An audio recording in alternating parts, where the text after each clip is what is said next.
पश्चिम बंगाल में Shyamnagar railway station के पास एक थिएटर एक्टिविस्ट पर कथित तौर पर हमला किया गया।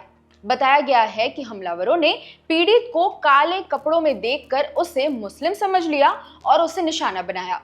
पीड़ित शुभंकर दास शर्मा ने फेसबुक पर पोस्ट करते हुए घटना की जानकारी दी कि 28 जुलाई की रात कोलकाता में शो के बाद घर लौटते समय उन पर हमला किया गया था। घटना से वो इतने सदमे में थे कि 2 दिन तक घर से बाहर नहीं निकले। बाद में उन्होंने घटना के बारे में बताने की हिम्मत जुटाई। ऑल्ट न्यूज से बात करते हुए शुभंकर ने बताया कि वो थिएटर ग्रुप जन गण मन से जुड़े हुए हैं।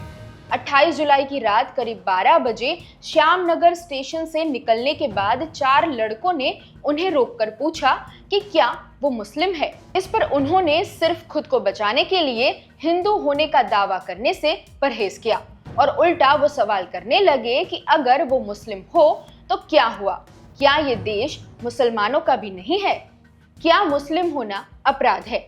इन बातों से ये लोग ट्रिगर हुए और कथित तौर पर शुभंकर पर हमला कर दिया। शुभंकर ने बताया कि हमलावरों ने उनके चेहरे, आंखों और कानों के नीचे मुक्के मारे, जिसके बाद वो सड़क पर गिर गए। बाद में इन लड़कों ने शुभंकर की पसलियों और पीठ पर भी लातें मारी। इसके बाद शुभंकर बेहोश हो गए।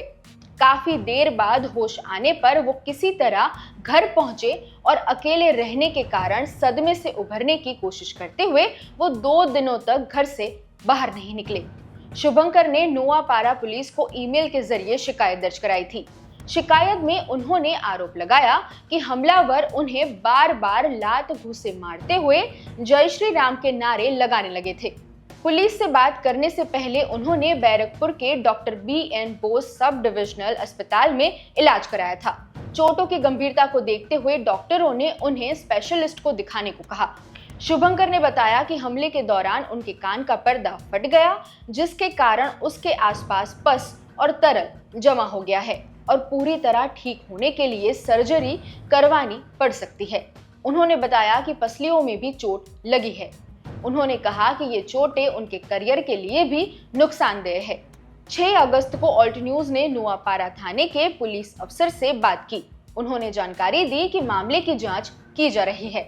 शुभंकर की फेसबुक पोस्ट के बाद थिएटर एक्टिविस्ट जयराज भट्टाचार्य ने इस घटना की कड़ी निंदा की थी। शुभंकर ने पूरे मामले को लेकर कहा कि उन्हें अपने ही इलाके में असुरक्षित महसूस हो रहा है। उन्होंने कहा कि कोई भी मोहल्ला सुरक्षित नहीं है। ये बंगाल की संस्कृति कभी नहीं रही। उन्होंने ये भी बताया कि शुरुआत में डर के कारण वो घटना को लेकर बातचीत नहीं करना चाहते थे और उम्मीद थी कि मामला स्थानीय स्तर पर सुलझ जाएगा। लेकिन उनकी बहन ने जब सोशल मीडिया पर घटना के बारे में पोस्ट किया तो भाजपा समर्थकों की कमेंट्स देखने के बाद उन्होंने खुद फेसबुक पर पोस्ट करने और जरूरी कदम उठाने का फैसला किया था। जानकारी दे दे कि इस मामले में 7 अगस्त को बैरकपुर पुलिस कमिश्नरेट के अंतर्गत जगदल थाने में औपचारिक रूप से FIR दर्ज की गई थी। पुलिस ने BNS की इन धाराओं के तहत मामला दर्ज किया है। आए दिन इस तरह के हमले समाज में फैल रही नफरत का नतीजा है। कोई किसी व्यक्ति को सिर्फ उसके धर्म के आधार पर कैसे टारगेट कर सकता है और इस तरह के हमले अक्सर मुस्लिम समुदाय के प्रति कथित हिंदुत्व समूह के लोगों द्वारा किए जाते हैं। इन लोगों के लिए सामने वाले का सिर्फ मुस्लिम होना ही काफी है और ये हमला शुरू कर देते हैं। हालांकि इस कथित घटना में ऐसा था भी नहीं। पीड़ित व्यक्ति खुद हिंदू ही था, लेकिन उसने अपनी धार्मिक पहचान जारी करने की कोशिश नहीं की और इसका भुगतान उसे शारीरिक और मानसिक यातना से चुकाना पड़ा। लगता है कि प्रधानमंत्री नरेंद्र मोदी के कपड़ों से पहचाने जाने वाले बयान को कुछ लोगों ने कुछ ज्यादा ही गंभीरता से ले लिया है।